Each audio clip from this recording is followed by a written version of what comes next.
darkness, the smell of damp concrete, and the labored breathing of a man lying 4 meters below the surface. Reed Calloway, the man no one in the East Coast underground dared to name without permission, was pinned beneath a collapsed slab of concrete. His right leg was trapped. His phone lay shattered less than a meter away, just beyond his reach. Above the opening, Brutus barked. Once, twice, then silence. Reed heard claws striking concrete, each step fainter than the last. The dog was running. He knew what Brutus was doing, finding help. He also knew this, a 60-kilogram Neapolitan Mastiff, face folded in deep wrinkles, body like a mud-caked mass of muscle, charging toward strangers in the dead of night. No one would stop. They would scream, run, or call in a dangerous stray. Reed Calloway once controlled an empire. Tonight, his life was in the hands of a dog and someone he had never met. If this story made you pause, even for just 1 second, please hit like so more people can hear it. Share it with someone who needs to believe that kindness still exists. And subscribe to the channel so you won't miss the next stories. Brutus ran across the open lot, his claws striking against cracked asphalt. Ahead, the streetlights spilled their pale glow from a residential strip, pressed up against the edge of the industrial zone. He didn't slow down. All 4 legs hit the ground in a steady rhythm, like a count being kept, his jaws slightly open, his breath streaming out in faint white clouds in the cold air. The 60-kilogram dog crossed a 2-lane road and charged straight toward a group of young men standing in front of a bar that had already closed. 4 of them. 2 held cans of beer, one was talking and laughing into his phone, the other sat on the step. Brutus barked. The bark of a Neapolitan Mastiff doesn't sound like any other breed. It isn't shrill, it isn't sharp. It's deep, muffled, rising from the chest like a drum wrapped in cloth. All 4 turned at once, and they saw him. A massive block of muscle rushing toward them in the dark, loose folds of skin layered across his face, strands of drool stretching from both sides of his jaws. The one sitting on the step sprang to his feet, shouting something that didn't quite form into words. A beer can fell onto the sidewalk, foam spraying out in white bursts. The one holding the phone stepped back 3 paces, caught his foot on the concrete edge, nearly falling. Brutus didn't stop. He rushed up to their feet, barking without pause, scraping his claws against the pavement, then ran several steps back toward the industrial zone, turned his head to look at them, and barked again. He was trying to lead them, but no one understood. One of them grabbed a plastic bottle from his friend's hand and threw it toward the dog to drive him off. The bottle rolled across the pavement. Brutus didn't even look. He barked once more. "Run! What is that thing? Call animal control." The one with the phone dialed with trembling fingers. The whole group backed into the alley beside the bar, pulling each other along as they hurried in the opposite direction. Brutus stood alone in the empty stretch of sidewalk, watching them run.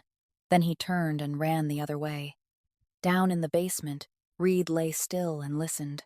Brutus's barking echoed from far away, then faded into silence. He knew the dog had just failed for the first time. Reed drew in a slow breath, holding back the dull, spreading pain that climbed from his right foot up into his knee. He tried moving each toe. The big toe twitched. The next one moved. Not broken. Just trapped. A slab of concrete pinned the top of his foot and his ankle, pressing them hard into the ground beneath. If the bone had been broken, he wouldn't have felt his toes. Good. He lifted his head and looked up toward the mouth of the pit.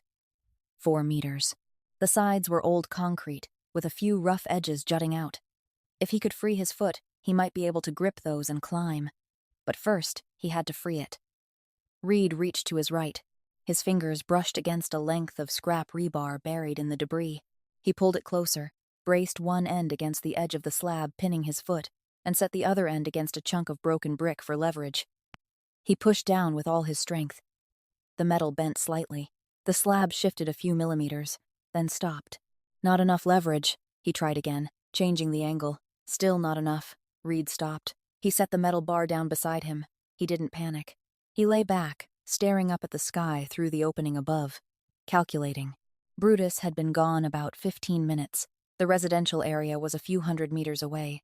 If the dog found someone willing to follow, it would still take at least half an hour.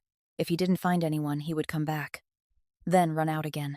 He wouldn't stop until he collapsed from exhaustion or found someone. Reed knew that because he knew Brutus. 11 years. The dog had never left him. He pulled his jacket tight around the trapped ankle to keep it warm, to slow the swelling. Then he lay there and waited.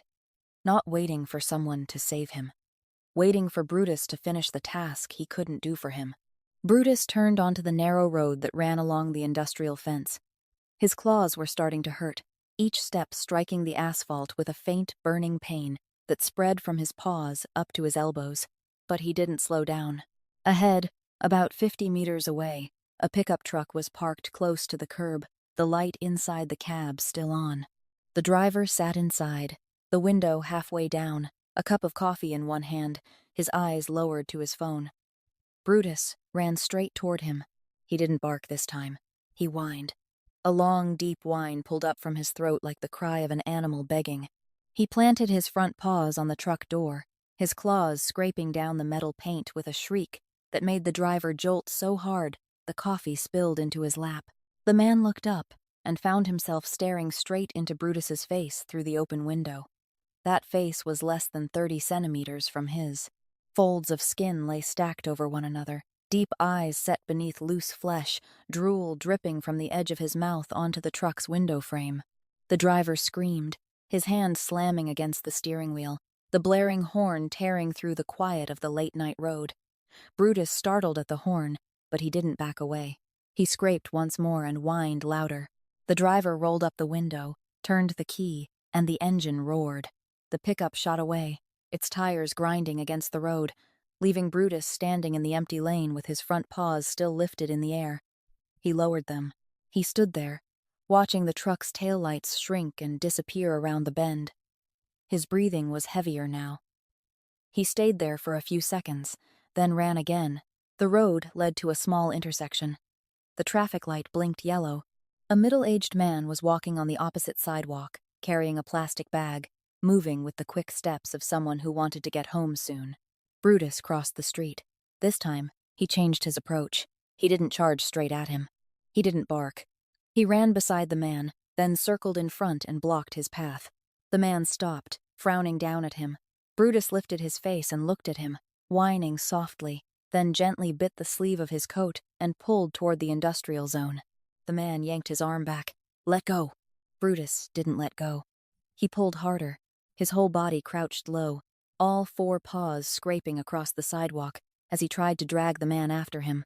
The man shoved him away, hard enough that Brutus staggered 2 steps back. "Stray dog, get lost." He swung the plastic bag in front of him like a shield, hurried past Brutus, turned the corner, and kept walking without looking back. Brutus stood there, watching the man's shadow fade behind the brick wall at the corner. He didn't growl. He didn't chase after him. He only stood there, his muzzle still caught with a few threads of fabric from the stranger's coat sleeve. Then he turned around, ran back, toward the industrial zone, toward the pit. Brutus stood at the edge of the opening, looking down into the darkness below. He barked. 2 short, urgent barks. At the bottom of the pit, Reed heard him. He tilted his head and looked up. He saw Brutus's enormous head hanging over the edge, both ears drooping, his eyes fixed on him. "Brutus," Reed called softly. His voice was rougher than it had been half an hour ago. Brutus whined. One short whine, then he backed away from the edge, and Reed heard his claws tapping against the concrete, growing farther and farther away, running again. For the 4th time that night. Brutus ran slower now. Each step was no longer the steady rhythm it had been at first, but a heavy, dragging motion, his claws scraping against the asphalt with a faint, harsh screech. He turned onto a road lined with stone benches along the curb, yellow light spilling down from the utility poles. On a bench about 20 meters away, a young couple sat close together, the girl resting her head on the boy's shoulder, both of them looking at the same phone screen. Brutus walked toward them. This time, he didn't charge. He didn't bark. He walked, slowly, then stopped right in front of them. He whined, a small, broken whine, like the short, uneven breath of an animal whose strength was gone but who was still trying. The boy looked up first. He stared at Brutus, his eyes widening, then burst out laughing. "Look at that! Look at his face!" The girl looked up too, then laughed as well. She pulled out her phone, turned on the camera, and aimed it at Brutus. "Oh my God, he's so ugly. Stay still. Let me take a picture." Brutus didn't understand the laughter. He only knew these two people didn't run away, didn't scream. He whined louder, turned a few steps toward the industrial zone, then looked back at them, whined again, walked again, looked back again. The boy waved him off. "Go away. We don't have anything for you." Brutus circled around their feet, his muzzle pressing against the girl's knee. She pushed him lightly away. "Hey, you're filthy. Go away." They stood, put away the phone, linked arms, and walked in the opposite direction. The girl even looked back to take one more picture before giggling. Brutus stood beside the empty stone bench, watching them leave. He didn't chase after them. 4 times. 4 times he had gone to humans, and 4 times he had watched them turn their backs.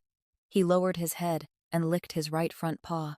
The claw had worn down almost to the flesh, blood seeping out, mixing with road dust into a dark red mud around his toes.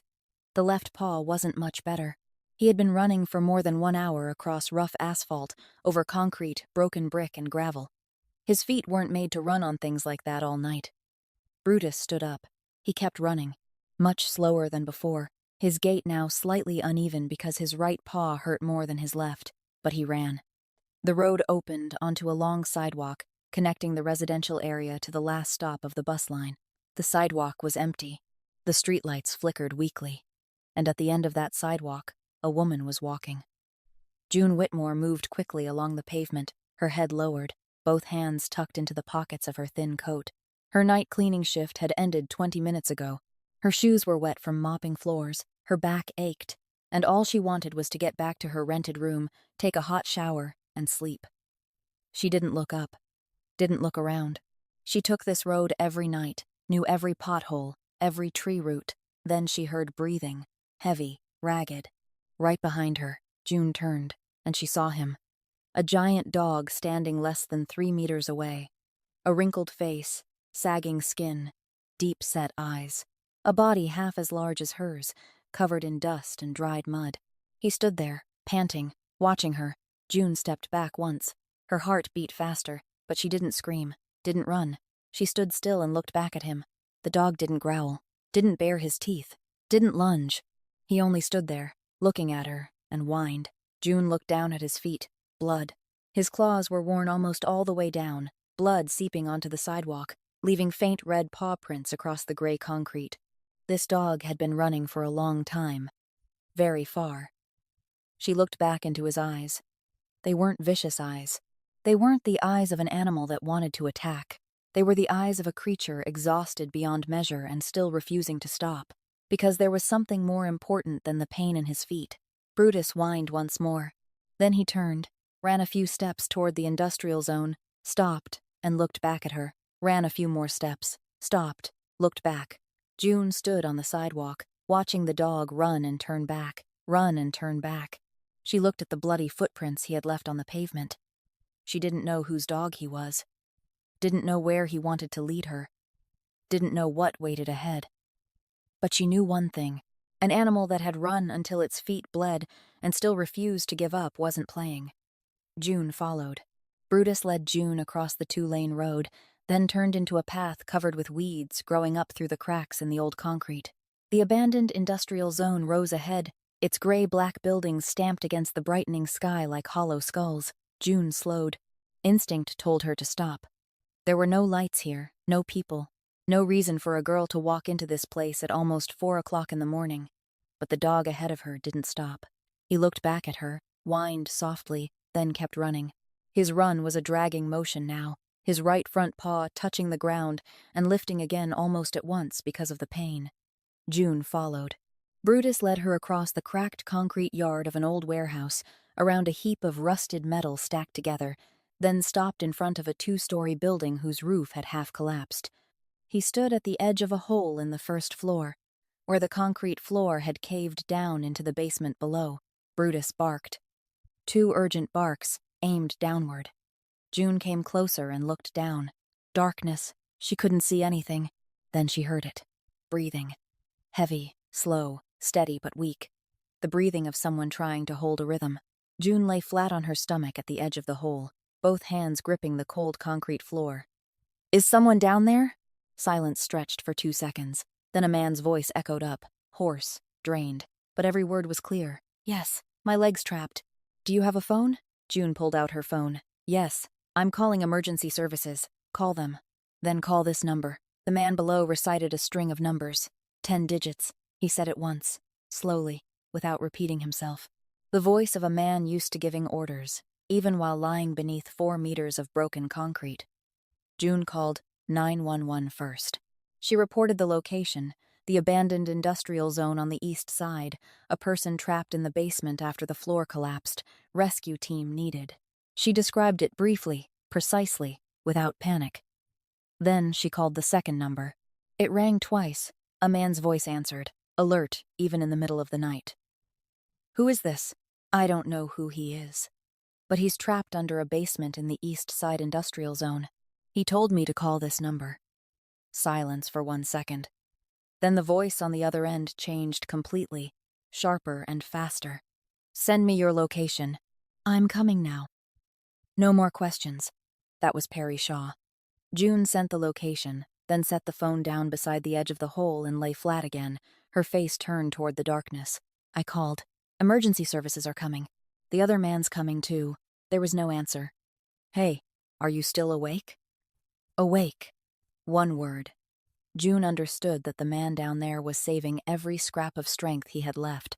She needed to keep him talking, keep him conscious, but she couldn't make him speak too much, so she spoke for him. I just got off work, cleaning an office building on 12th Street. The night security guard there falls asleep all the time. I vacuum right beside him, and he still doesn't wake up. Once I dropped a bucket right next to his feet. Water splashed onto his shoes, and he still kept snoring. Down in the hole, there was no laughter, but the rhythm of his breathing changed. A little lighter. He was listening. June kept talking. She told him about the vacuum cleaner cord getting jammed last week, and how she had to take it apart and put it back together for half an hour. She told him about the stray cat that always slipped into the building basement, though no one knew how it got in. Things that didn't matter. Things with no meaning at all. But her voice went on evenly into the 4-meter hole, and the breathing below stayed steady. He was still awake. 15 minutes later, rescue sirens sounded in the distance. At the same time, the headlights of a black car swept across the concrete yard. Perry Shaw stepped out, walking fast, not running, but each stride nearly a meter long. He looked at June lying at the edge of the hole, looked at Brutus standing beside her, then looked down into the hole. He said nothing to her. The rescue team arrived right after that. Floodlights, ropes, a stretcher. 2 people went down into the hole, and 10 minutes later they brought Reed Calloway back up to the surface. His right leg was swollen, his pants torn from the knee down, his face covered in a layer of gray concrete dust. The moment the stretcher touched the ground, Brutus rushed to him. He didn't bark. He pressed his face against Reed's, licking concrete dust from his forehead and cheeks, whining over and over as though he had held all those sounds inside him through the whole night and was only now allowed to let them out. Reed lifted his hand, held Brutus's head. His hand trembled. His fingers, stained with dust and dried blood, tightened around the wrinkled skin at the back of the dog's neck. He didn't say anything. He only held him, and his hand shook. June stepped back behind the rescue team. She had done her part. She turned away, meaning to leave. Hey! A hoarse voice behind her. June stopped and looked back. Reed was watching her, his hand still resting on Brutus's head. What's your name? June, she said, then turned and walked away, asking for nothing, waiting for no thanks. Leaving no phone number, her footsteps faded behind the corner of the old warehouse, dissolving into the last of the darkness before morning fully broke. Reed watched until he could no longer see her. Then he turned to Perry, who stood beside the stretcher. Find out where she lives. It took Perry less than 1 day. The next morning, he stood beside the hospital bed where Reed lay, his right leg in a cast from ankle to mid-shin, and placed a thin folder on the bedside table. Reed didn't look at the folder. He looked at Perry. Perry spoke briefly. June Whitmore, 27 years old, no criminal record, no ties to any organization, no one behind her, clean. Reed kept looking at Perry, waiting. Perry continued. Lives alone in a rented room in the southern suburbs. Works night cleaning shifts for an industrial cleaning company. No major bad debt. No loan shark connections. So clean, it's suspicious. Reed gave a slight nod. He asked nothing else. He reached for the crutch propped against the wall and swung himself off the bed. Perry frowned. The doctor said 2 more days in bed. Reed stood, leaned on the crutch, and tried one step. Pain. His expression didn't change. "Get the car." Perry knew there was no use arguing. He got the car. 30 minutes later, Reed Calloway walked on a crutch into the lobby on the 23rd floor of the Calloway Holdings building. The elevator opened, and he stepped out into the hallway. 2 employees walking toward him stopped and moved aside. Their eyes dropped to the crutch, to the cast, then lifted to Reed's face. No one asked what had happened. No one opened their mouth. They stood close to the wall until Reed passed, then kept walking. Reed entered the conference room. 5 people were already seated around the long wooden table. They stood when he came in. Reed didn't signal for them to sit. He moved on the crutch to the head of the table, pulled out the chair, and sat down. He leaned the crutch against the table. Only then did he look at them. All 5 sat down. Brutus lay at Reed's feet, his head resting on his front paws, eyes closed, but his ears weren't closed. Every time someone in the room raised his voice or spoke faster than normal, Brutus opened his eyes. One of the 5, seated near the middle of the table, was reporting on a shipment delayed at the port. He spoke quickly, his voice high, his hand tapping the table for emphasis. Brutus growled, not loudly, just a low rumble from deep in his chest, enough to make the man stop in the middle of a sentence, glance under the table, then lower his voice by 2 tones before continuing. No one mentioned the dog. No one looked down a second time. The meeting lasted 40 minutes. Reed listened to all of it. 5 people reported. 5 different problems. Reed took no notes. When the last person finished, he made 3 decisions. 3 short sentences. No explanation. All 5 nodded, stood, and left the room. Perry had stood beside the window through the whole meeting, arms crossed over his chest, never sitting at the table even though there were empty chairs. When only 2 men and 1 dog remained in the conference room, Perry said, "Your leg is bleeding through the cast." Reed looked down. True, a faint red stain had soaked through the white bandage over the top of his foot. He didn't react. "Send her an envelope." Perry looked up. "The girl from last night?" "An envelope. Inside, write the office address and the time. 10 o'clock tomorrow morning." Perry waited. "Anything else?" "No." Perry nodded and turned toward the door. Before stepping through it, he paused for 1 second, as though he wanted to say something more. Then he left without speaking. At Reed's feet, Brutus lifted his head and looked at his owner. Reed lowered his hand and scratched gently behind his ear. Brutus put his head back down and closed his eyes. The conference room fell silent. Beyond the glass, the city kept moving as if nothing had changed. No one knew that the man sitting on the 23rd floor, his legs still leaking blood through the cast, had just ordered someone to find a night shift cleaning girl whose name was the only thing he knew. June found the envelope tucked under the door of her rented room when she got home after her night shift the next day. A white envelope, with no sender's name, no stamp, no postmark. Someone had come all the way there and slipped it through the crack beneath her door. She opened it. Inside was a single sheet of paper, an address and 1 line of writing. 10 o'clock in the morning. No signature, no explanation. June looked at the address, the Calloway Holdings building. She didn't know what it was, but she knew this envelope had something to do with that night, the hole, the man beneath the basement. Maybe the police, or someone else, needed her to give another statement. Maybe there were papers she had to sign. She folded the paper and tucked it into her coat pocket. The next morning, June stood in front of the building. 23 stories of glass reflected the morning sunlight. The ground floor lobby was wide, the stone floor polished, so quiet that the sound of her heels echoed back from the walls. It wasn't like any office she had ever cleaned. The places she worked at night were always noisy, even when no one was there. Air conditioners humming, fluorescent lights buzzing, pipes leaking. This place was silent, as if the whole building were holding its breath. She went to the reception desk, handed over the paper, said she had an appointment at 10 o'clock. The receptionist looked at the paper, then looked at her. Then she picked up the phone. She didn't ask who June was, didn't ask the purpose of her visit. She only said into the receiver, "Miss Whitmore has arrived."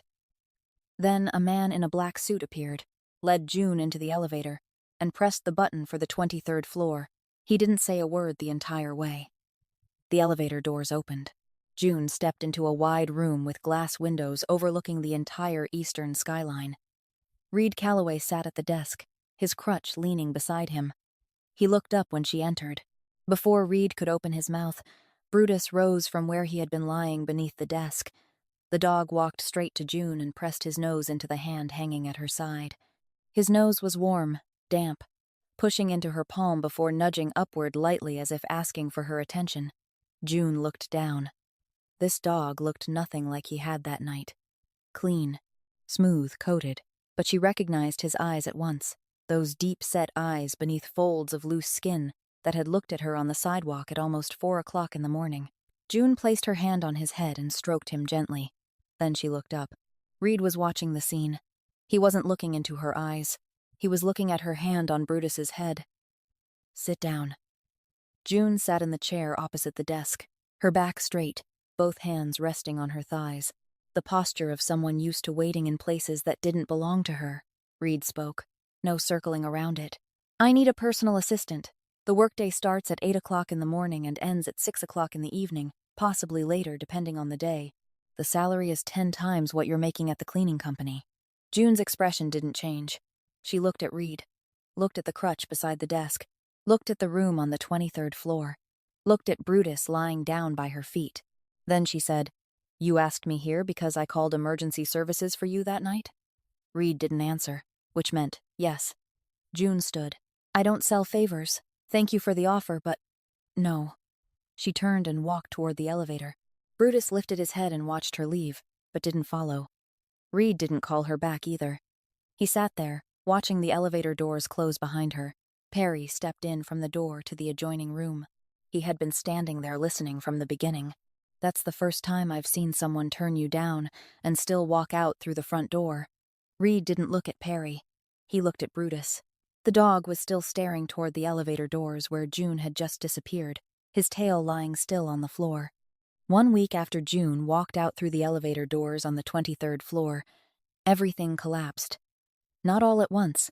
It collapsed in pieces, one piece after another, like the concrete floor that had caved in over Reed Calloway that night. On Monday, the night shift manager called June into the office before her shift began. He opened a thin folder on the desk and turned through 3 pages, 3 written warnings. The first, last month, 45 minutes late because the last bus had been canceled. The second, 2 weeks ago, 30 minutes late because it was raining and she had walked. The third, the night she followed the dog into the abandoned industrial zone and called emergency services for a man she didn't know. She hadn't shown up for her shift, hadn't called, hadn't sent a message. The manager closed the folder. "I understand there was a reason each time, but the company doesn't pay for reasons. 3 warnings are the limit. I have to let you go." June didn't argue. She signed the paper, turned in her employee card, and walked out. On Wednesday, the landlord knocked on the door of her rented room. The woman stood in the hallway, holding the 3 overdue notices June had received over the past 3 months. The first had been taped to her door 2 months ago, and June had taken it down and shoved it into a drawer.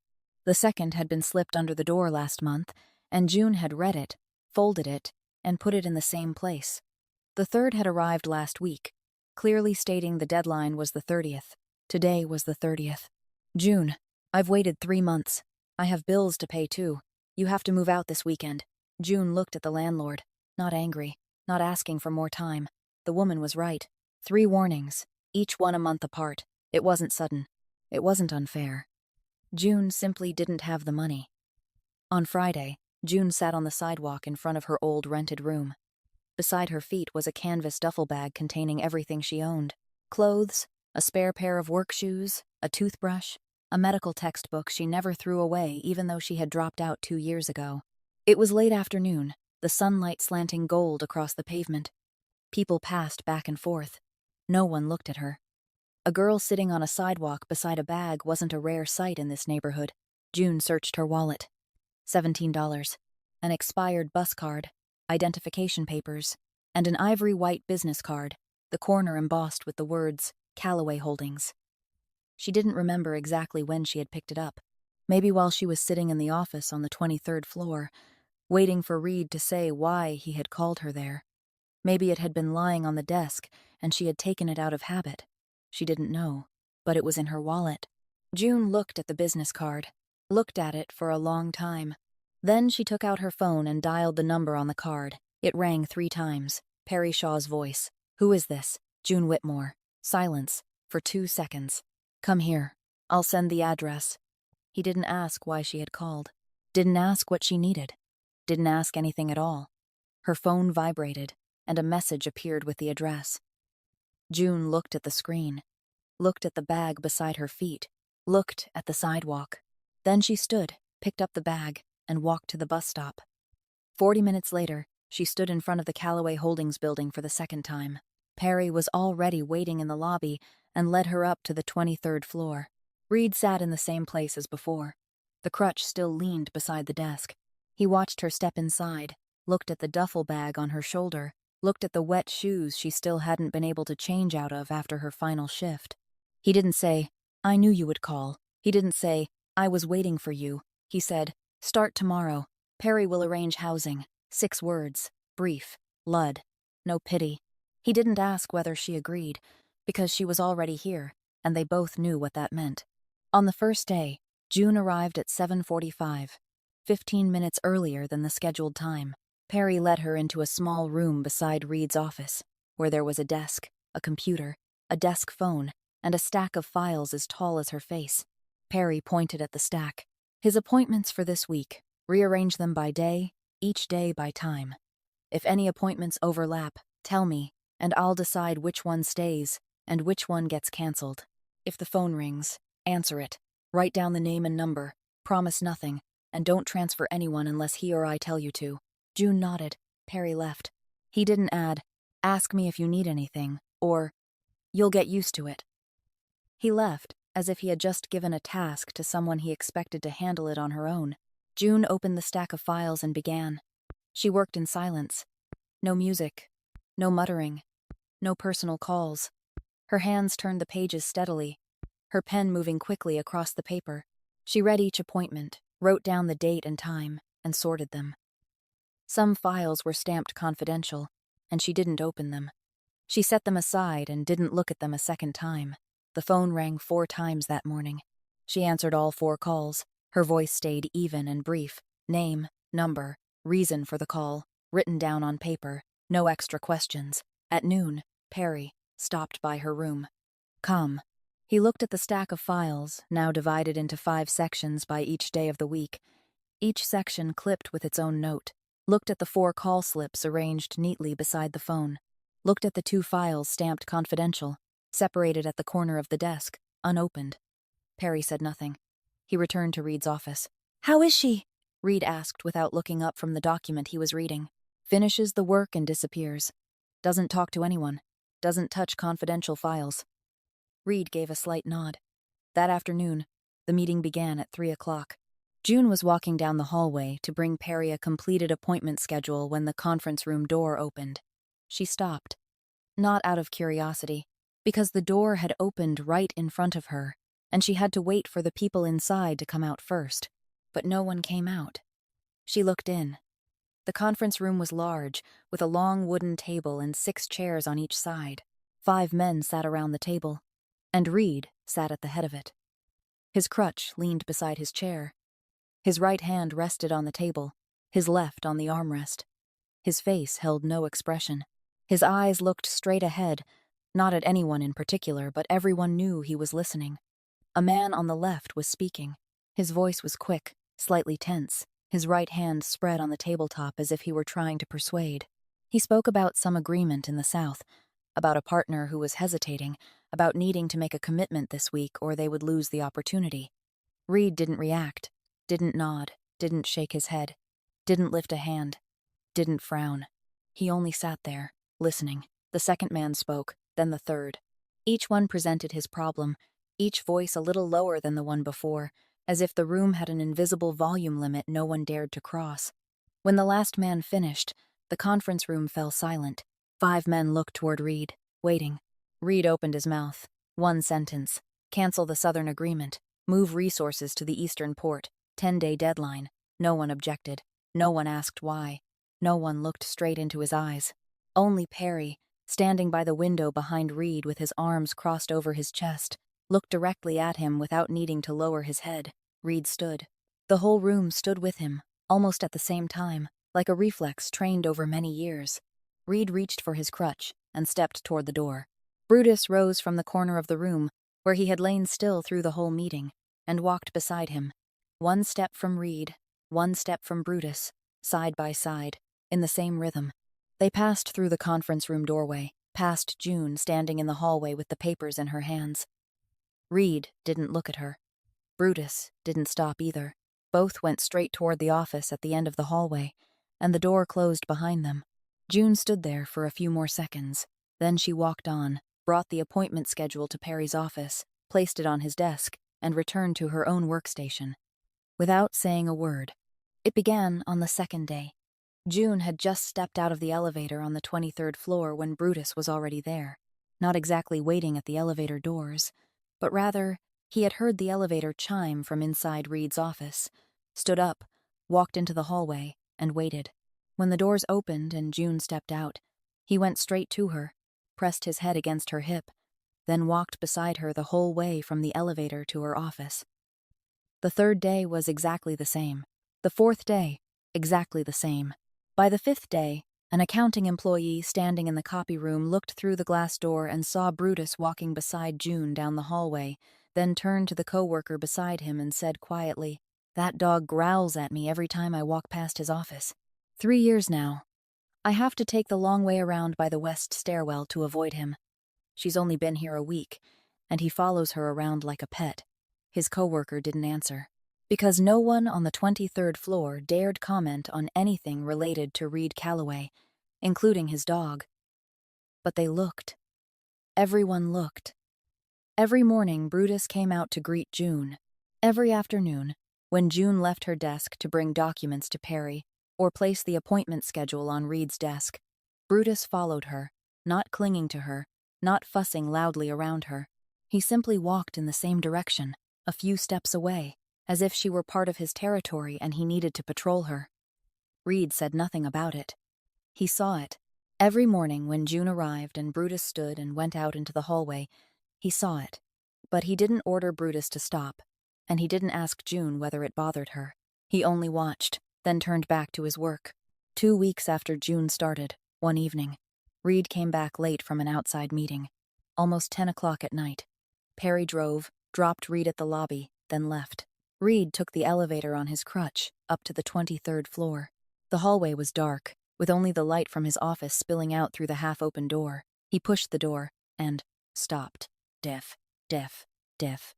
June sat on the floor, her back against the edge of the leather sofa in the corner, her head tilted slightly to one side, her eyes closed.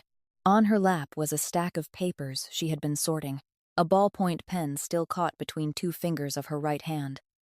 She had fallen asleep while working, and Brutus lay right beside her.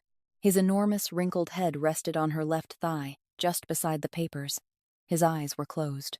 His 60-kilogram body curled close to hers, the warmth coming off him enough that June didn't need another coat, even though the heat in the room had been turned off since the last employee left at 7 o'clock.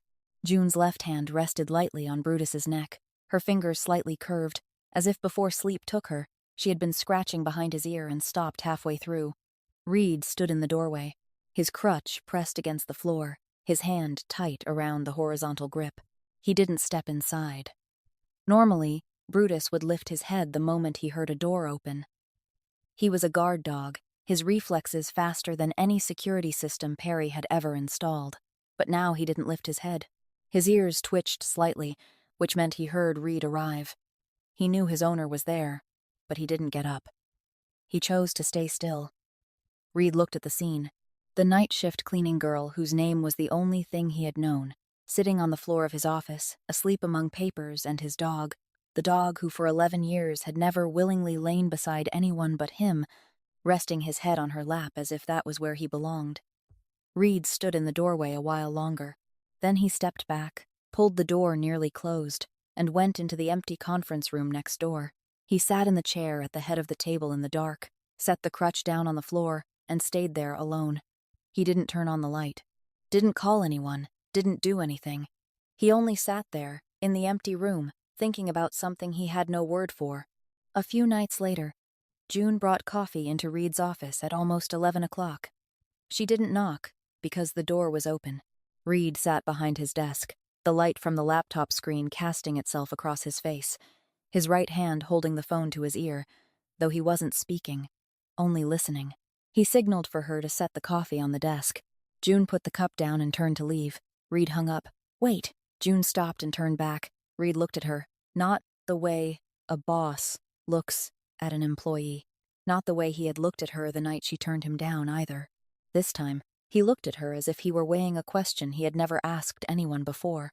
"That night, when Brutus ran up to you, you weren't afraid?" June stood beside the desk, her hand still warm from the coffee cup. I was startled, but you didn't run."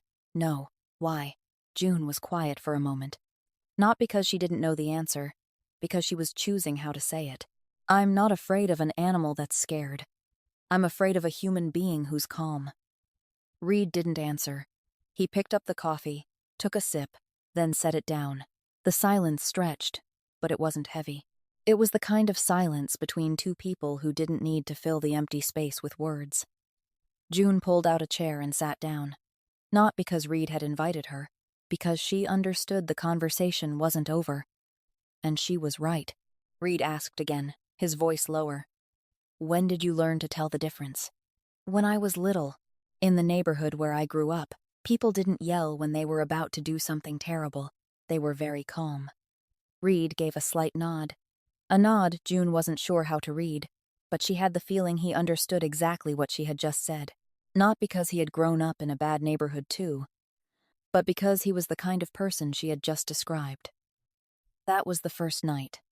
The nights after that became a habit neither of them named. June brought coffee in, set it on the desk.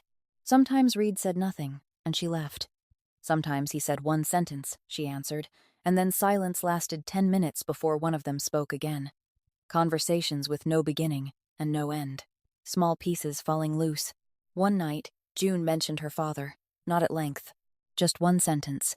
"My father trusted everyone. That's how he lost everything." Reed didn't ask for details. But a few nights later, he said, "My father didn't trust anyone. That's also how he lost everything." 2 sentences. 2 people. 2 fathers at opposite ends but with the same ending. No one said more. There was no need to explain. Around that same time, something else happened that June never knew about. One afternoon, in the building's parking basement, a lower-level man named Novak stood smoking beside a car with 2 others. June walked past on her way to the back exit. Novak watched her, blew out smoke, then spoke loudly enough for the other 2 to hear. "You see that?" Trash, the boss picked up. Don't know what he picked her up for. The other 2 didn't laugh. Not because they didn't agree, because Perry Shaw was standing beside a concrete column 6 meters away, car keys in hand, hearing every word. Perry said nothing. He got into the car and drove away. That evening, Perry entered Reed's office, closed the door, repeated exactly what Novak had said, without adding or leaving out a single word. Reed was reading a financial report. He didn't look up, didn't frown. Ta! Ta! Didn't change the rhythm of his breathing. He turned another page of the report, then said, "Done?" Perry knew that question wasn't asking whether he had finished speaking. That question meant, information received. Done. Perry left. The next morning, Novak didn't come to the office.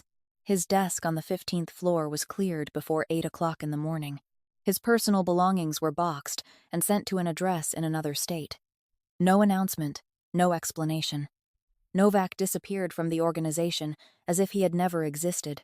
2 days later, Perry sat in the car waiting for Reed after an outside meeting. Reed opened the car door and got into the back seat. Brutus lay on the floor of the car, lifted his head to look at his owner, then lowered it again. Perry drove in silence for a while, then said without looking into the rearview mirror, 13 years I've worked for you. I've seen you deal with traitors, debtors, liars. I've never seen you deal with anyone just because of one sentence about someone else." Reed looked out the window. Crowded street. Red light. Pedestrians crossing. He didn't answer. Perry didn't ask anything more. He had said enough. And he had understood enough. The light turned green. Perry pressed the gas. The car moved on. and both of them knew that something had changed, though neither of them would name it. It happened on a Thursday afternoon. June was carrying a stack of files down the hallway on the 23rd floor when she heard voices coming from the small conference room at the end of the hall. The door wasn't fully closed. It was open about 10 centimeters. Enough for June to hear Reed's voice. She didn't mean to stop. But then she heard the second voice, a man's voice, trembling. Not trembling from cold or anger, trembling from fear. The kind of trembling June had heard many times when she still lived in her old neighborhood, when men tried to keep their voices normal but their throats betrayed them. June stopped. Not because she was curious, because her feet stopped on their own. Through the crack in the door, she saw Reed sitting at the head of the table, calm. His hand rested on the tabletop, his fingers neither tapping nor clenched. Across from him, a middle-aged man sat in a chair, his back bent, both hands clasped tightly together in his lap. Sweat dotted his forehead even though the room was air-conditioned. Perry stood by the window behind Reed, arms crossed, his face expressionless. Reed was speaking. His voice wasn't loud, wasn't forceful, wasn't threatening, calm, as if he were reading a financial report. The assets in the South, all 4 lots, will be transferred back to the company's name by tomorrow morning. The 2 offshore accounts you think I don't know about. I've had the account numbers for 3 months. Transfer everything. The partners you've been working with will receive notice within 24 hours that you no longer represent this organization. The phone, the car, the company apartment, return them before noon tomorrow. The man across from him opened his mouth. His lips moved, but no words came out. Then he spoke, his voice breaking. I worked for you for 7 years. Reed looked at him. Didn't frown, didn't tilt his head, didn't change anything on his face. Yes, and you started stealing in the 5th year. The man lowered his head. His hands loosened and fell to both sides of the chair. He didn't argue, didn't beg, because both of them knew there was nothing to argue, nothing to beg for. Reed added one final sentence. Leave the city before the weekend ends. Don't contact anyone in the organization. Finished. Perry opened the door. The man stood, his legs unsteady, and walked out without looking at anyone. He passed through the half-open doorway where June was standing. He didn't see her. His eyes looked straight ahead, but saw nothing. June stood there with the stack of files in her arms. She had seen everything. No one had been punched. No gun.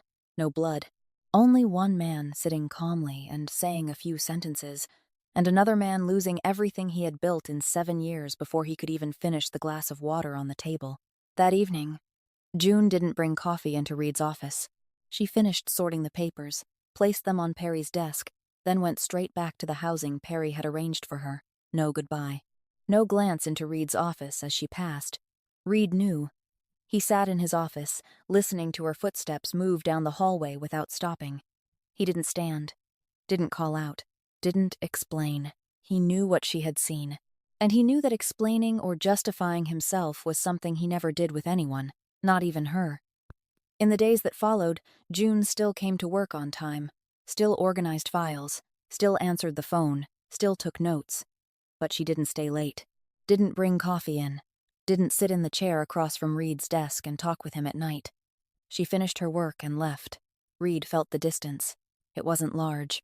She wasn't cold, didn't show attitude. She had simply pulled back the part of herself she had begun to open during those late-night conversations, and it bothered him in a way he wasn't used to. 1 week later, June got back from work late because the bus had been delayed. She went up to the 23rd floor to get the purse she had left on her desk. The hallway was dark.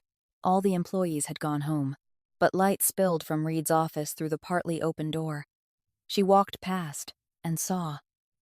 Reed stood in the middle of the room, without his crutch. The crutch lay on the sofa 2 meters away. He was standing on both feet, his right leg still wrapped in bandages, his face angled down toward his foot as if he were concentrating every piece of will he had on one single point. Then he stepped. 1 step. His right foot touched the floor, and the pain made his jaw tighten, the muscles at both temples rising, but he didn't stop. A 2nd step. A 3rd. Slow, heavy. Each step a battle between will and pain.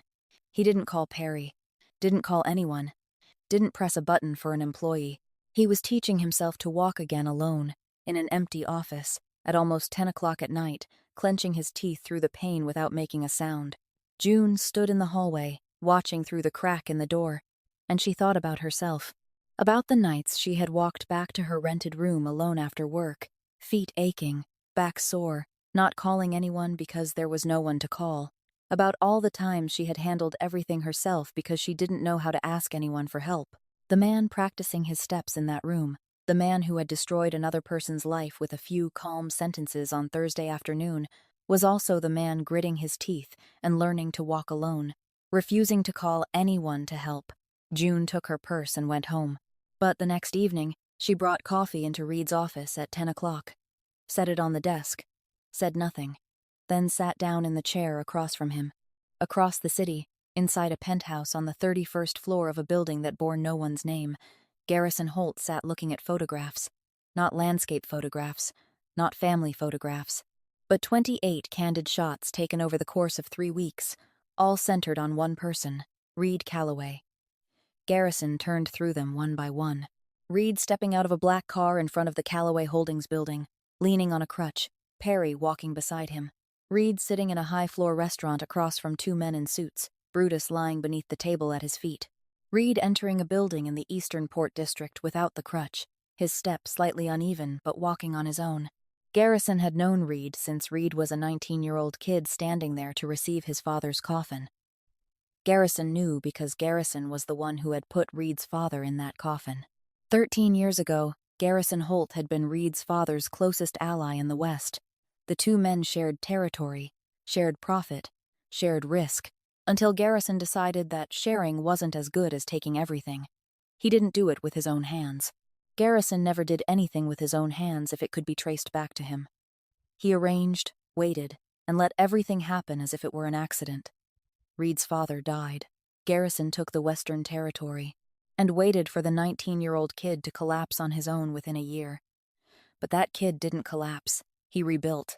Slowly, patiently, and more ruthlessly than his father. 13 years later, Reed Calloway controlled the entire East, and Garrison still held the West, but that balance tilted a little more toward Reed every year. Garrison knew that if he didn't act within the next few years, there would be nothing left to act on. But attacking Reed directly was suicide. Garrison had studied Reed long enough to understand that Reed didn't leave his flank exposed. His security system, run by Perry Shaw, was sealed like concrete. His finances ran through 17 layers of shell companies that even the best lawyer would need 2 years to untangle. And Reed himself was the kind of man who had no weaknesses, no wife, no child, no lover, no family, no one close besides Perry and the dog. And Perry couldn't be touched, while the dog had no strategic value until 3 weeks ago. Garrison turned to the 22nd photograph. A girl leaving through the back door of the Calloway Holdings building at 6 o'clock in the evening. Her hair tied neatly, a thin coat on, a purse over her shoulder. No guard with her, no car waiting. She walked to the bus stop. The 23rd photograph. That same girl standing beside Reed in the lobby, holding a stack of files, while Reed was saying something to her. The 24th. The girl sitting alone in a coffee shop 2 blocks from the building, eating lunch. The 25th. Brutus walking beside her down the hallway on the 23rd floor, photographed through the glass from the building opposite, with a telephoto lens.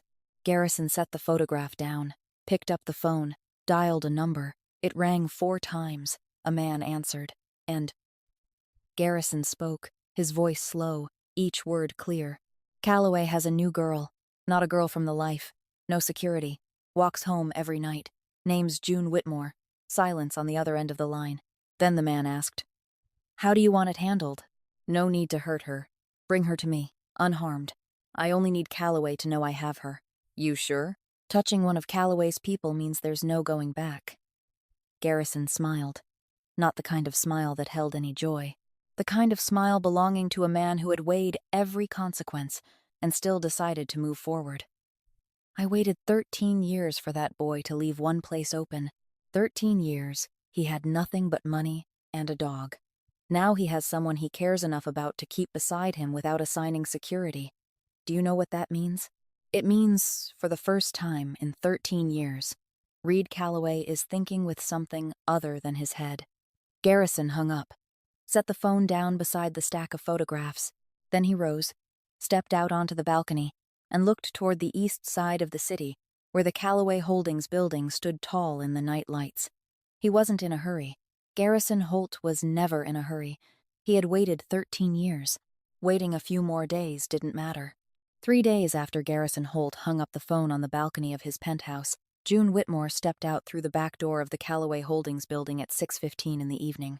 It was already dark. She slung her purse over her shoulder, turned left, and walked toward the bus stop as she did every day.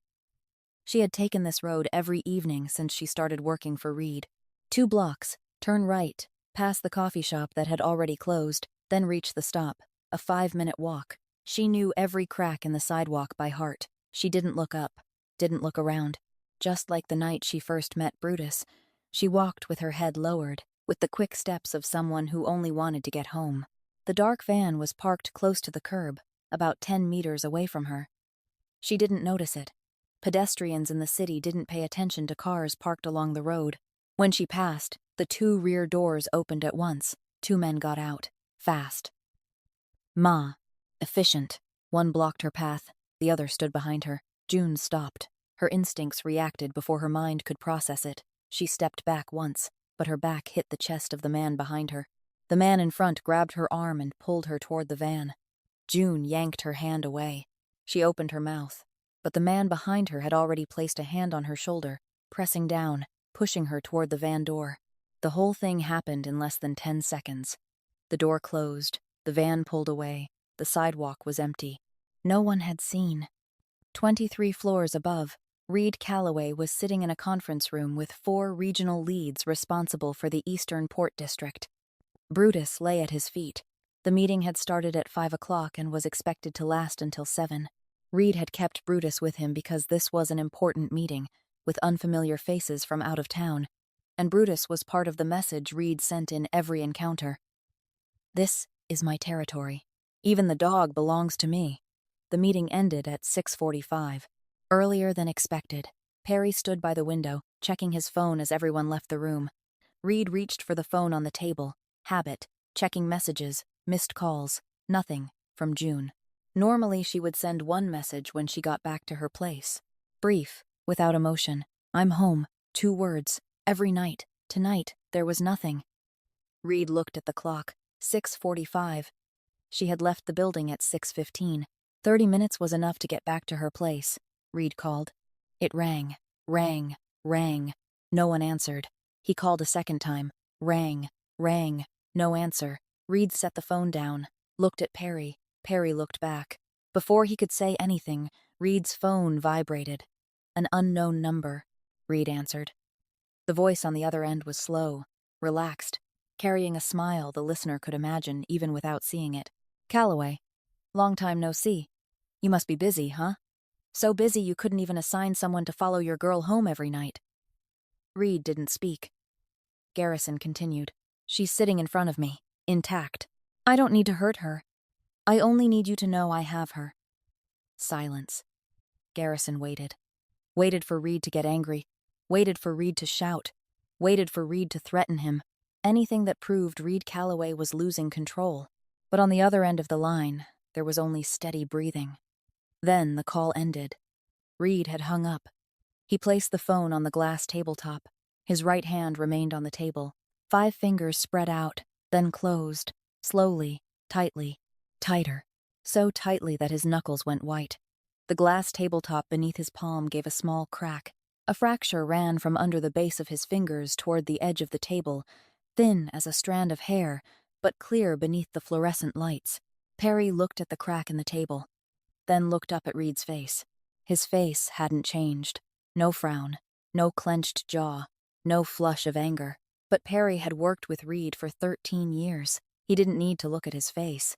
He looked at his hand. And Reed's hand was saying everything his face never would. Beneath the table, Brutus stood. He didn't bark.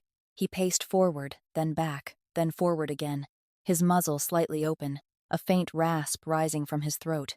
He could feel it, not hear it or see it. He could feel the thing pouring out of Reed, the thing Reed himself was trying to hold down. Perry asked, his voice low. "Garrison?" Reed nodded once. "Call for negotiations?" "No. 1 word. Perry. Understood." "Not no. Let me think first. Not no. Wait for more information. Just no. No negotiation. No bargaining. No exchange. Perry turned, pulled out his phone, and began making calls. Reed sat there for 10 more seconds, looking at the crack in the glass tabletop. Then he stood. No crutch needed. His right leg still hurt. He didn't care. Brutus stood beside him, no longer pacing, pressed close to his leg, looking up. Reed looked down at the dog. Then he walked. Reed didn't hurry. He sat down at his desk, opened the bottom drawer on the left, and took out a small hard drive the size of a matchbox. That hard drive had been sitting in this drawer for 4 years, since the day Reed finished collecting evidence on Garrison Holt's entire network. Every transaction, every account, every shipment, every name, not evidence to hand over to the police. Evidence meant to let every person in Garrison's organization know that if they were still standing beside Garrison when everything collapsed, they'd collapse with him. Reed called it insurance. Perry called it the nuclear bomb you only get to press once, because once it was released, the evidence wouldn't be secret anymore. It would no longer have value as a threat. It would no longer be the strategic card he could keep in his hand to balance power against Garrison for the next 10 years. Using it now meant burning the biggest long-term advantage Reed had over the West. Reed plugged the hard drive into the computer. Perry stood beside him, silent. He didn't try to stop him, didn't ask, "Are you sure?" Because he had seen the crack in the glass tabletop, and he knew the answer. Reed opened the list. 23 names. 23 high and mid-level men under Garrison, each with records of his personal transactions with the organization, enough to put every one of them in federal prison for at least 10 years. If it fell into federal hands, Reed sent them, not all at once, one by one. Each message contained only the recipient's own file, along with a single line, "Garrison can't protect you anymore. Leave or sink with him." Perry stood watching as Reed sent the 23rd message, then unplugged the hard drive and set it on the desk. Over the next 2 hours, Perry's phone kept vibrating. Messages from sources on Garrison's side. The first man left after 40 minutes. The second after 1 hour. By the end of the second hour, 17 out of the 23 had cut contact with Garrison. The remaining 6 hadn't stayed out of loyalty, but because they hadn't read the message yet, Perry reported every number. Reed listened and nodded. When Perry said, "That's enough," Reed stood. They went down to the basement. 2 black cars were waiting. Perry drove the first, while Reed sat in the back seat of the second. Brutus sat beside him in the back, his 60-kilogram body pressed close against Reed, his eyes fixed outside the window. The cars drove 30 minutes through the city. They stopped in front of a warehouse in the Western Industrial District, Garrison's territory. Perry got out first and looked around. 2 men guarding the warehouse entrance saw the cars, saw Perry, then saw Reed step out. Brutus stepped down beside him. He didn't bark, didn't growl.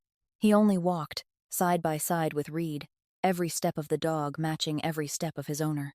Their shadows fell across the concrete beneath the yellow lights, one human shadow and one animal shadow moving together as a single body.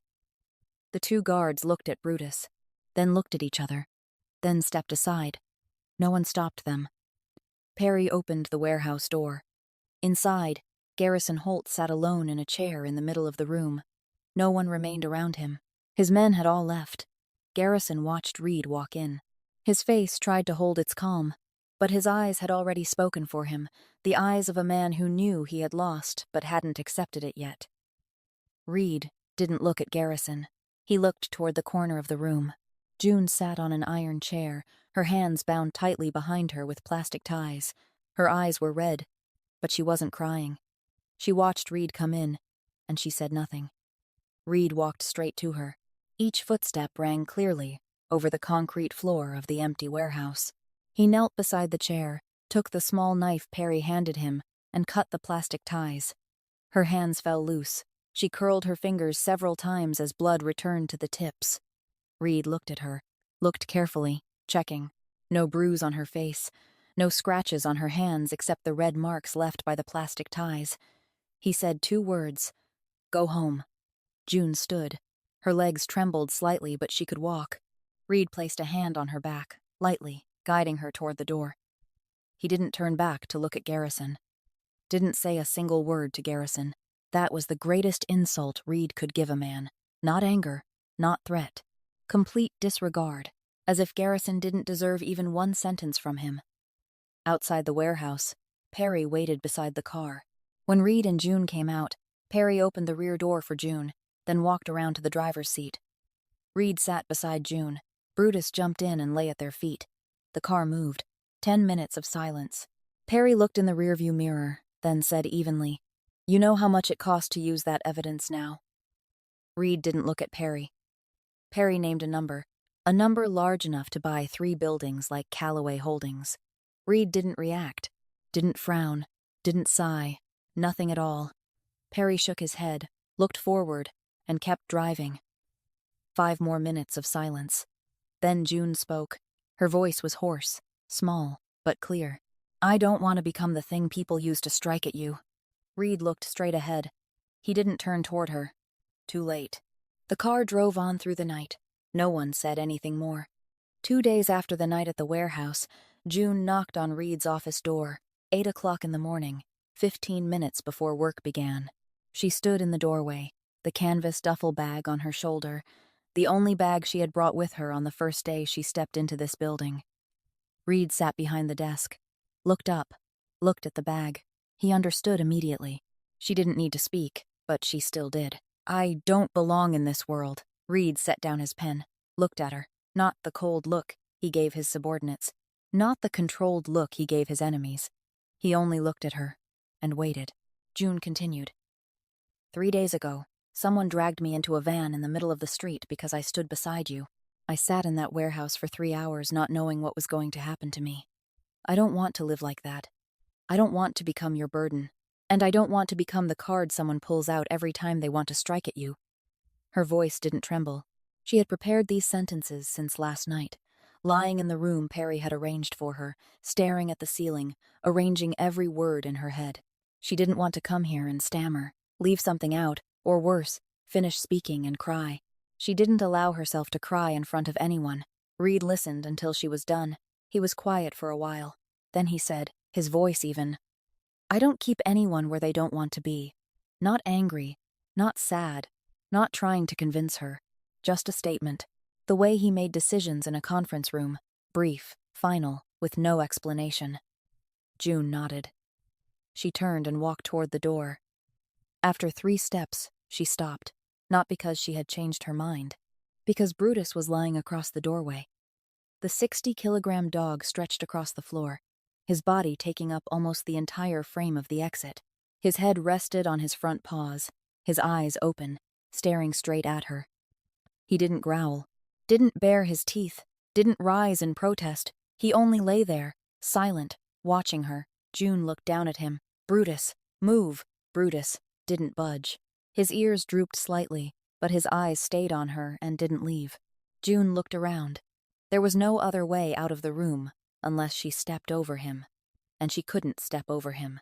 Not because he was too big, because she couldn't. June knelt down, set the duffel bag aside. Both knees touched the cold floor. She reached out with both hands and placed them on either side of Brutus's head, her fingers slipping into the wrinkled skin at the back of his neck. His face was close to hers. His breath was warm against her throat. His deep-set eyes watched her from 10 centimeters away. And June cried. Not loudly, not sobbing, not with shaking shoulders and an open mouth. The tears simply came. Quietly, 2 lines running down her cheeks, falling onto the wrinkled skin of Brutus's head. She cried for the first time since the day her mother lay in a hospital bed, held her hand, then let go. Since that day, June hadn't cried. Not because she was strong, because she didn't allow herself to cry when there was no one beside her. Crying alone was a useless luxury she didn't have the right to keep. But now she wasn't crying alone. She was crying in front of a dog who had run until his paws bled for his owner. And she cried, because she knew better than anyone, that she didn't want to leave. She wanted to stay. Stay in this room, this building, beside this dog, beside the man sitting behind that desk. But she didn't dare admit it, because every time she allowed herself to want something, it was taken away. Her father wanted to trust people, and it was taken away. Her mother wanted to live, and it was taken away. She wanted to become a doctor, and it was taken away. So she stopped wanting, stopped expecting. It was safer. But this dog wouldn't let her leave, and she cried because she didn't want to go, while no one was forcing her to stay. Behind her, Reed sat at the desk. He watched June's back tremble softly, watched her hands holding Brutus's head, watched the dog lie still and let her cry without moving. And he thought of his father, of the night he was 19, standing alone in the living room of the old house, phone in hand, hearing that his father was dead. He didn't cry that night. He never cried. But he remembered that feeling, the feeling of losing someone he hadn't been able to protect. That night, he lost his father because he hadn't been strong enough. 13 years later, he was strong enough to destroy an entire organization in 2 hours. But he was sitting here now, watching a girl cry at his office door, and he couldn't open his mouth, because opening his mouth meant admitting that he needed her to stay, and Reed Calloway never admitted that he needed anyone. Reed stood. The chair slid back, its legs scraping against the floor with a small creak in the silent room. He stepped out from behind the desk, not hurriedly. Each step was even slow, his right leg still a little heavier than his left, though the cast had been removed 2 weeks ago. He crossed the floor between the desk and the door, where June was kneeling, both hands still holding Brutus's head, her shoulders still trembling softly. He stopped, 2 steps away from her. He didn't kneel, didn't place a hand on her shoulder. He stood there, and for the first time in a very long time, Reed Calloway opened his mouth not to give an order. That night, June didn't lift her head, but her shoulders stopped shaking. She was listening, Reed continued. His voice was low, slow, each word separated, as if he had to gather it from somewhere very deep, somewhere he never wanted to return to. That night in the hole, I didn't call anyone. Silence. My phone was broken. But even if it hadn't been, I'm not sure I would have called, because I'd already accepted it. June stayed on her knees. Her hand on Brutus's head didn't move. Tears were still wet on her cheeks, but she didn't wipe them away. She listened, to every word. Then I heard Brutus barking, above me, then the sound of him running away, fading. Silence. I lay there, for I don't know how long. Then I heard him come back, barking down at me, then running away again, fading. Silence. Then coming back again, then running away again. Reed stopped, drew in a breath. I counted. Like 4 times he ran off, 4 times he came back. Every time he came back, I knew one more person had just rejected him. And every time he ran off again, I knew he wouldn't give up. But I also know people. I built this entire empire on what I know about people. They would look at him and walk away. They would be afraid, laugh, take pictures, throw things. No one would stop. A long silence. June lifted her head. Her eyes were red, wet, fixed straight on Reed. He didn't look away. He looked back at her. Then someone stopped. 1 second, 2 seconds. You did. The room was so quiet they could hear Brutus breathing beneath June's hand. Reed stood there, looking at her, and he knew this was the moment he had to say the rest. The part he had never said to anyone. The part Perry would shake his head at if he heard it. Because Perry knew Reed Calloway didn't say things like this. But Reed said it. I've run this organization for 13 years. I keep people with money. I keep loyalty with fear. Anyone who stays for money will leave when someone pays more. Anyone who stays out of fear will leave when they find somewhere safer. I know that. I live with that. He paused. I don't know how to keep someone any other way. June looked at him. Tears still rested on her cheeks, but she was no longer crying. She only looked, looking at the man no one in the eastern underworld dared name without permission, now standing in front of her and saying words he had never placed together into a sentence. Reed said the final line. But I'm trying. If you give me time. Finished. He didn't say more, didn't explain, didn't promise, didn't say I'll protect you or I'll change or anything a normal man might say, because he wasn't a normal man, and he didn't know how to say those things. He only knew how to tell the truth. And the truth was that he was trying to do something he had never done before. The room fell silent. June looked at Reed. Reed looked at June. Brutus lay between them, his head still on the floor, his eyes open, looking from one to the other. Then June lowered her hand from Brutus's head. She turned and looked at the canvas duffel bag lying on the floor beside her. The bag that held everything she owned in the world. She looked at it. Then she pushed it aside. Didn't pick it up. Didn't carry it away.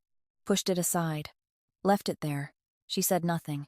Brutus lifted his head, looked at the bag being pushed away, looked at June, then he stood.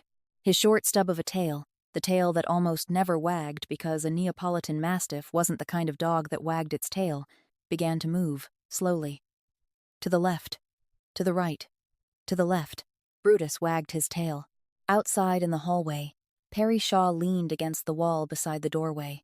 He had been standing there since he heard June knock on Reed's office door at 8 o'clock in the morning.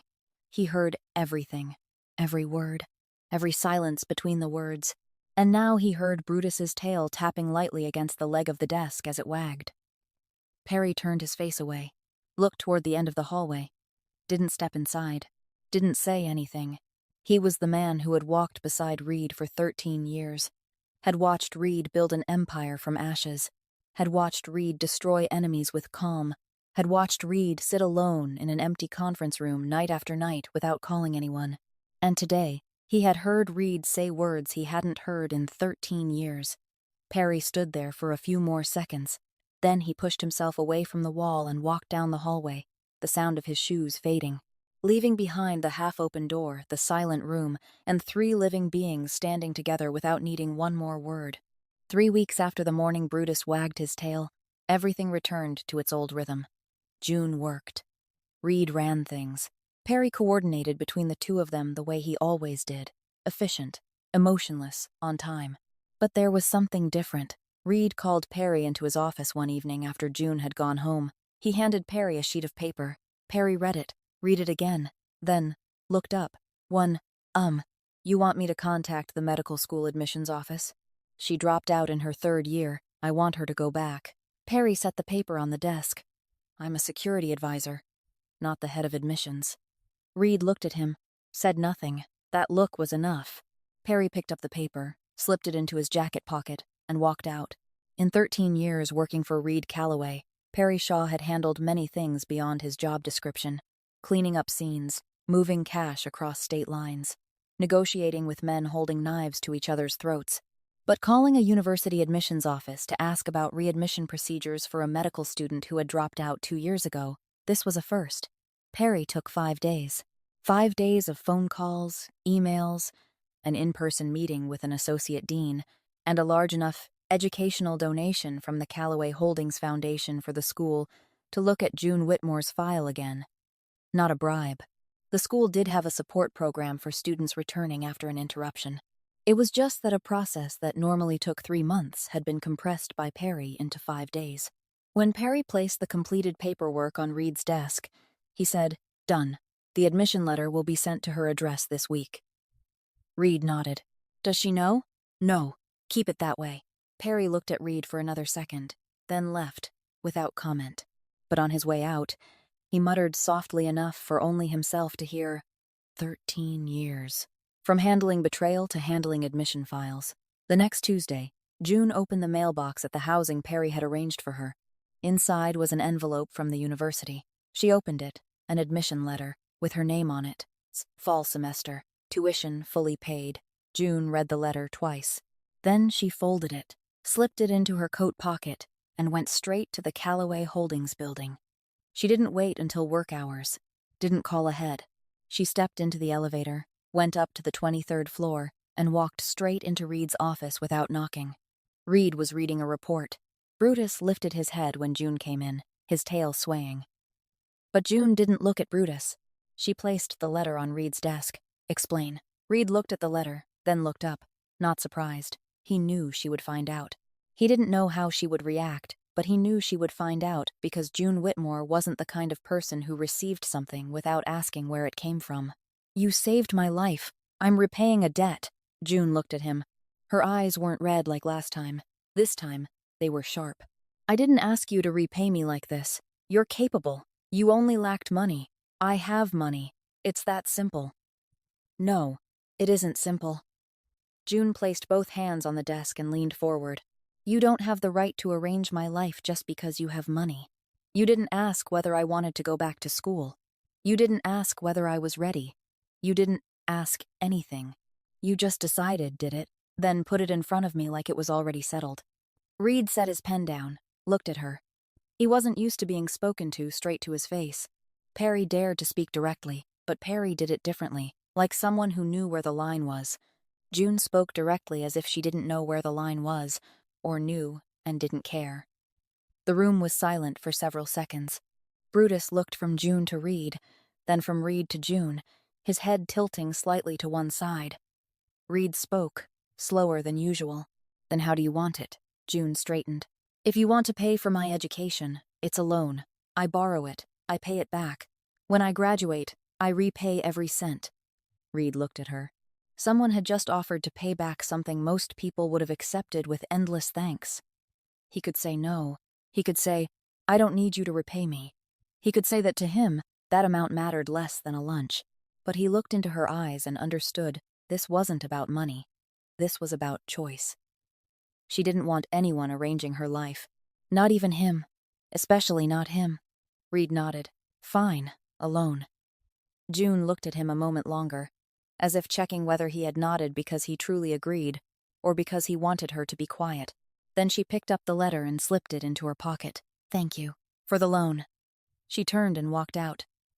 Brutus wagged his tail as he watched her go. Reed remained seated behind the desk, looking at the door she had just passed through.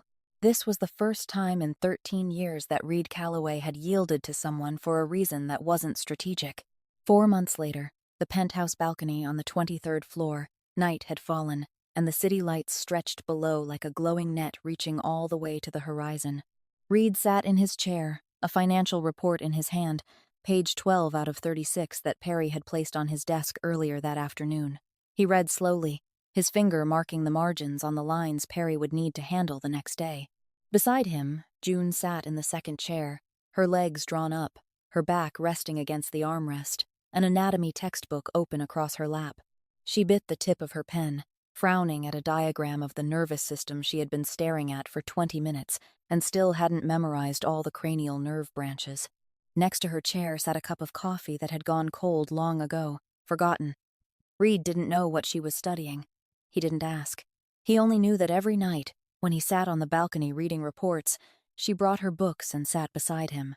Without speaking, without needing to speak, she studied. He worked. The two of them sat side by side in silence, and that silence wasn't the heavy kind Reed had lived with for 13 years. It was light. It was ordinary. It was like breathing. Brutus lay between the two chairs on the balcony floor, his 60-kilogram body stretched out, filling most of the space. His head rested on June's left foot. His tail lay across the toe of Reed's right shoe. He slept, breathing steadily, his ears twitching now and then as the wind moved across the balcony, carrying the distant sound of car horns from below. Reed's phone vibrated. He glanced at the screen. A name. Work. The Eastern underworld never slept, never stopped, never gave him a full night. There was always a call, always a problem, always a decision that had to be made before morning. Reed didn't answer right away. He let the phone vibrate on the armrest and looked over at June. She was still frowning at the anatomy diagram. The pen caught between her fingers, her lips moving faintly as if she were reciting the names of nerves in her head. She didn't know he was looking. A strand of hair fell across her forehead in the wind, and she brushed it back without lifting her eyes from the page. Reed watched her for a few seconds more. 13 years he had built an empire. 13 years he had turned the name Calloway into something the entire Eastern underworld weighed carefully before speaking. 13 years he had sat alone on this balcony, reading reports, answering calls, giving orders, hanging up, and then being alone again. Those 13 years hadn't given him a moment like this one. The phone vibrated a second time. Reed answered. Calloway speaking. His voice was steady, sharp, the voice of a man still in control, because he was still Reed Calloway, still the man no one dared name without permission, still the man who made a decision in one sentence and had a room rise to its feet. That hadn't changed. It wouldn't change. But now, when he hung up and set the phone down, he looked to his right and saw June biting her pen, Brutus asleep, with his head on her foot, and he had something he hadn't had 13 years ago. He had a reason to come home. If this story made you pause, even for just 1 second, Please hit like so more people can hear it. Share this video with those you care about, those who need to believe that kindness still exists out there. And if you haven't subscribed to our channel yet, please subscribe now so you won't miss new stories every day. How did you feel about the story of Reed and June? Leave your thoughts in the comments below. We always want to hear the feelings from deep within your heart. We wish all of you watching this video good health, a joyful life, and peace in every single day. Goodbye, and we'll see you in the next video.